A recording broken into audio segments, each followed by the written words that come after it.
Chapter 5. Before we start, I just want to submit that this is fucking crazy, and one of us is probably going to end up dead.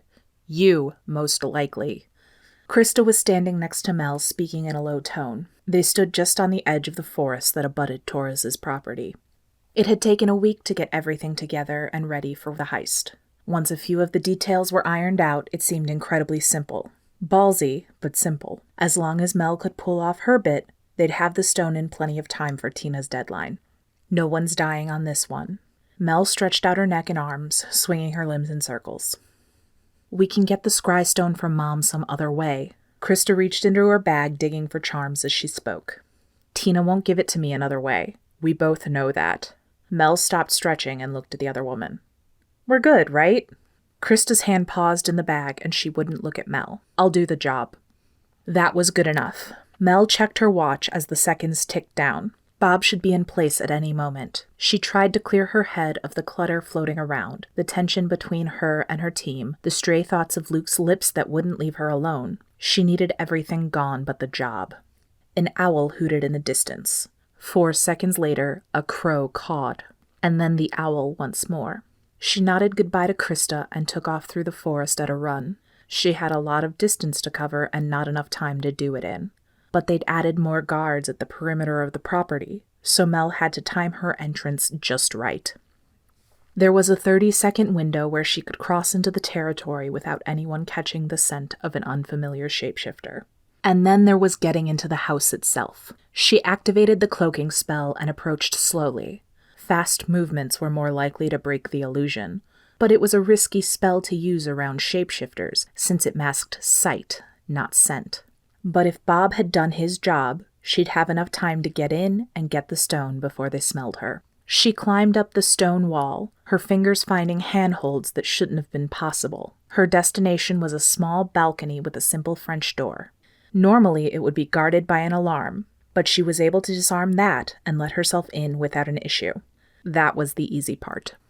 They could take care of the people outside the house, but they had no way of knowing who was inside. Krista couldn't leave activated charms in the house for more than a few hours, so their intel was half data, half hope.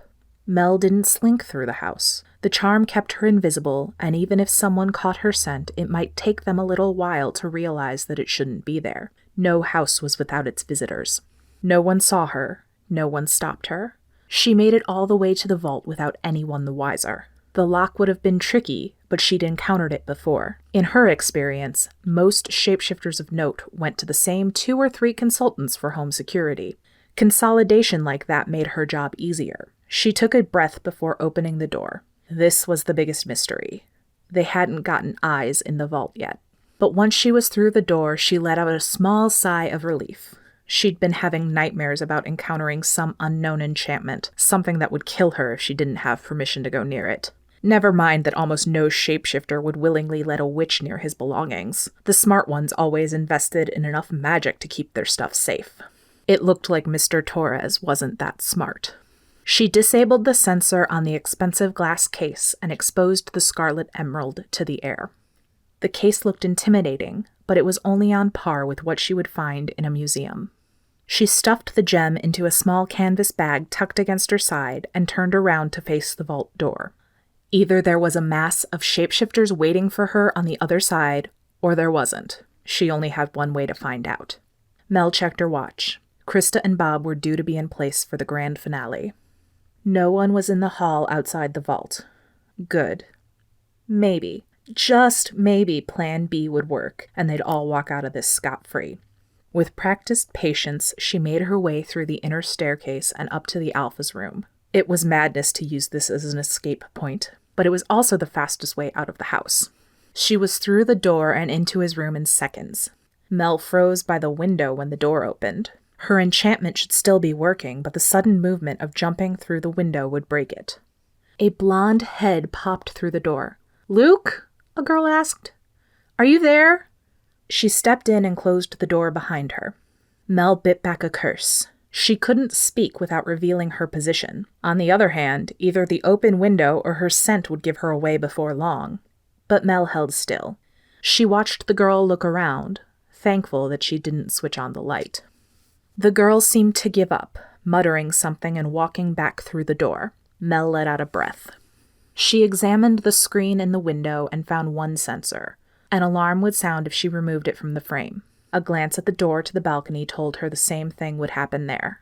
But there was a simple way around the frame. She heard accelerated steps in the hallway outside the door. Mel pulled a small retractable knife from her pocket and sliced the screen in an X. The fall was going to hurt like hell, but it wouldn't kill her. She backed up a few steps and took the window at a run, diving through the hole she made. But as she went through, she heard the door open behind her once more. Showtime. She was in the middle of the shapeshifters' territory, running and carrying their most prized possession. This shit was going to be tricky. She had to make it into the forest bordering the property and a mile away before they caught her. Mel dropped all pretense and sprinted, covering the grass of the yard and diving into the woods. She trusted her body to find the right path, avoiding fallen branches and vines. Of course, this would have all gone a lot faster if she could have covered the distance in her other form, but then she would have had no way to carry the gem. She'd briefly considered holding it in her mouth, but the risk of swallowing it was too great. The forest was eerily silent around her, but then again, lions were chasing her. She'd barely be able to hear them when they caught up. She didn't look behind her, instead looking at the thick branches overhead. If she were going to catch someone, she would pounce from above. But she was a leopard. That was her style. Luke's pack was made of lions. Who knew how they would act? This wasn't the savannah. Her heart labored in her chest, pumping so fast that she could feel the pulse in her temple. But she covered the mile and found the little charm buried under the dirt. It resonated with the magic in her concealment charm. She pulled the concealment from the bracelet she wore and grabbed the small canvas bag with the scarlet emerald in it and buried both of them underneath a small layer of dirt. Krista would be able to come back for it, and the charm would keep the gem hidden from the werecats. Breaking into Torres' house wasn't that hard. Stealing the stone had been even easier than she expected. But now came the part that made this job so damn difficult. Once a shapeshifter got a scent, he didn't forget it. She would be a marked woman in this territory for as long as Luke Torres ruled. Maybe longer, and that was if she could get out. Her car was hidden another 2 miles away, and she had no idea what connections Torres had to local law enforcement. She and her team had taken every shortcut possible to get this thing done, and now she was going to pay the price. Mel felt rather than saw the first cat. It was a prickle at the nape of her neck. She picked up her pace, changing to an all-out sprint. She made enough noise to scare every small animal in a half-mile radius, but speed was now more important than stealth. A roar sounded far behind her, and she wanted to freeze in her tracks. The alpha knew, and now he was after her. She should have been scared, but Mel smiled, feeling the thrill of the hunt. Even if she was the one hunted, that alpha was a worthy opponent. And no matter what happened to her, she'd already beaten him. Mel couldn't run any faster. There was a simple limit to how fast 2 legs could carry any one person, and she was there. It would take too long to shift and gain speed. That lion's roar told her she was in trouble, but she didn't give up. Escaping would be nearly impossible, but she'd been in impossible situations before. She always came out of them, somehow. This time, though, it looked like she would need to find another way. A lioness landed behind her, claws digging into the dirt just feet from where she'd been a moment before. Mel skidded to a stop. She couldn't outrun a cat, not on 2 legs, probably not even on 4. Outrunning a shapeshifter in her own territory was a fool's errand. Fight or surrender? She knew what she was supposed to do, but her claws pricked at her fingertips, dying to be let out. She could take one cat, even in human form, but the saner part of herself argued. It wouldn't just be one cat for long, and the fight would delay her. Damn it! Mel turned around, her hands raised. A golden lioness crouched before her, ready to leap up and subdue her. Mel bowed her head, keeping the animal in her sight. I surrender myself to the alpha's mercy. The words burned her tongue, but ritual words held power. They were important. Now this lioness couldn't kill her. Not if she thought that honor was important. There was only one man who could do her harm now. Luke Torres. Luke had the account from Maya. They'd been able to reconstruct the exact path the thief had taken, captured her both on video and by scent, and yet no one could remember seeing her when she came in. 12 people in the house, and she had walked off with the proverbial crown jewels. He walked down 2 flights of stairs into a sub-basement that shouldn't have existed. It was a tiny room, really, with just an overhead light and no furniture. They called it the cage, but the name didn't ring true. There were no bars here, just a steel door with a handle on the outside. The only other way in the room was through a 5-inch wide vent in the ceiling. No creature that Luke knew of could fit through it, at least nothing that could also look human. And this woman definitely looked human, though he found that he missed the red hair. He let the steel door close behind him and studied his captive. Not many people threw themselves onto the mercy of an alpha. In some territories, it would be suicide. In others, it would be worse, especially for a woman as beautiful as the one reclining against the stone wall. At the moment, her beauty was mostly a remembered thing. She wore all black clothing which disguised her figure and yet gave her plenty of range of motion, and covered her face with a balaclava. In any other circumstance, his cats would have stripped her of the mask. But as it was, no one could touch her. No one except for him. That shouldn't have excited him. He wasn't that type of man. But Katie, or whoever she was, had been haunting his dreams. The things he could do to her now, but he wouldn't. There were lines that a man didn't cross. He studied the thief. For all that she sat in a cell, she seemed relaxed, though in her line of work he doubted that this was her first time in a cage. She had one leg drawn up with an arm resting on her knee. Her head was tilted back against the wall, and yet her eyes studied him with a calculated coldness. Then they darted away, taking in the rest of the room. "How many ways out of here do you have?" he found himself asking. The woman smiled, and Luke felt his heart thump. She didn't try to hide behind a smile. She let the predator shine through. "There is only one door." Her voice was lower than it had been at the bar, and he wondered if that was what she really sounded like. "One door out of this room, yes, but I'm sure you've accounted for that." He took a step towards her, but he held himself back. There were only 4 feet between them already. No need to close the distance. You would think. Luke slid down to sit against the door. It felt wrong to tower over her. "I take it your name isn't Katie." He felt ridiculous talking to a masked woman, and there was no way it could be comfortable to sit with that thing on her face. Luke leaned over and grabbed the balaclava, pulling it off of her and revealing brown hair and the rest of the face that he thought he knew so well. He remembered the green eyes, but without the red hair they looked duller. And she'd covered the dusting of freckles on one cheek when they first met. But her face wasn't lopsided. If anything, he liked it better. He felt himself smile. "Would you care to enlighten me?" She opened her mouth, but bit back whatever she planned to say. It was never a wise move to lie to the man who held ultimate power over life and death. Mel. It was a start. "Is there anything to go with that?" There had to be hundreds of Mels in the world, but no last name, no full name. He didn't know if his security squad could find out more about her, but she only smiled. "I'm Mel." She said the words as if explaining to a child the sky was blue. "I'm Luke, but you already knew that." If they were explaining the obvious, he figured he'd play along. "Why did you ask for mercy?" He didn't have all night, though if he let himself forget, he might stay talking to her for far too long. The ground was more comfortable here than he remembered. Mel swallowed and looked away.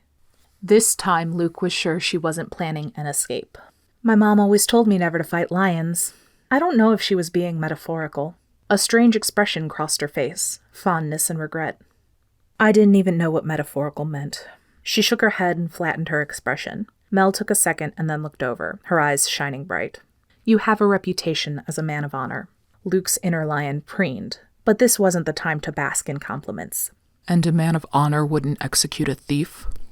The words tasted like ash on his tongue. He couldn't even conjure up an image of her death, though he should have been reveling in plans of vengeance. Strange, and he had no idea why. "Not without a trial." She curled her arm up so that her elbow was positioned on her knee and rested her head on her hand. "So are you honorable, Mr. Torres?" "My sister might argue the point." He didn't want to talk about his sister with this woman. He had no reason to. But he couldn't stop himself. "Do you have any?" Mel's eyebrows shot up and she almost recoiled. He only noticed it in the bunching of the muscles on her neck. She didn't answer for over a minute. He didn't think she would. But his Mel was full of surprises. "I suppose I don't," she said quietly. Luke leaned towards her. He told himself that it was so that he could hear her clearly, but he could hear a possum dart through the forest from 500 feet away. He didn't play foolish games, not even with himself, but he also didn't pull away. You just suppose? She smelled like the forest, mud mixed with sweat. He hadn't ever realized how alluring that was. Mel angled her body toward his and looked at his lips while she spoke. Luke would have looked away from her face to keep himself under control, but something kept his gaze trained on her. No sister, no family at all. Her hand reached up and brushed away some of the hair that had fallen into her eyes. Luke hadn't realized that he was within touching distance. He grabbed her hand and pulled it down in front of him. The hands of a thief shouldn't have been so delicate. He traced the thin line up the center of her palm and felt her hand contract at the contact, but he only pulled her closer. Her hand was only inches from his lips when she jerked it back. Then Luke did back up. He stood, forcing himself backwards across the room and putting as much space in between them as possible. What the hell was he thinking? Where is the stone? He demanded, his voice unforgiving. I don't have it. She spoke so quickly that he knew she'd been anticipating the question. He knew that Maya had caught her before she could make it anywhere, and there had been no other scents to report. No one else was on his property with her. She had to be lying. Stand up, he commanded. Mel stood up with a bright smile. She moved languidly, stretching as she straightened to her full height. That night at the bar, he thought she was much shorter than him, but now the height difference didn't seem as great. She could look right into his eyes while barely tilting her head. Are you going to pat me down? That had been the plan, but looking at her, Luke reconsidered. Because he really, really wanted to get his hands on her. He kept his distance. Am I going to find anything if I do? She grinned. He could see the girl she must have been at some point. Bright, happy, and full of mischief. What kind of thief would I be then? She let her response sink in and changed the subject. Was it the girl that tipped you off? Luke's brow furrowed. Excuse me? Her eyes narrowed and she leaned in a little bit. By my count, I should have had at least 30 more seconds. A blonde girl saw me. Did she tell you? Or was my estimate just off by that much? There were plenty of blondes in the pack, but only one who was in the house at the time. Luke advanced on Mel, slamming her against the wall and pinning her hands with his own. You go near her, and I will kill you. Do you understand? He growled it. Inside, he roared. Mel didn't look scared. She smiled, but he could feel the terrified beat of her heart with each pulse of blood through her veins. She seemed a bit young for you, but I've got no beef with your girlfriend. She's not my girlfriend. Luke didn't mean to say it. He wasn't going to tell Mel anything she didn't need to know, especially when it came to Cassie, but he didn't want her thinking there was an entanglement that didn't exist. He let go and stepped back. Cooperate with my people. Someone will come to talk to you later. He knocked once on the door and was let out by the guards.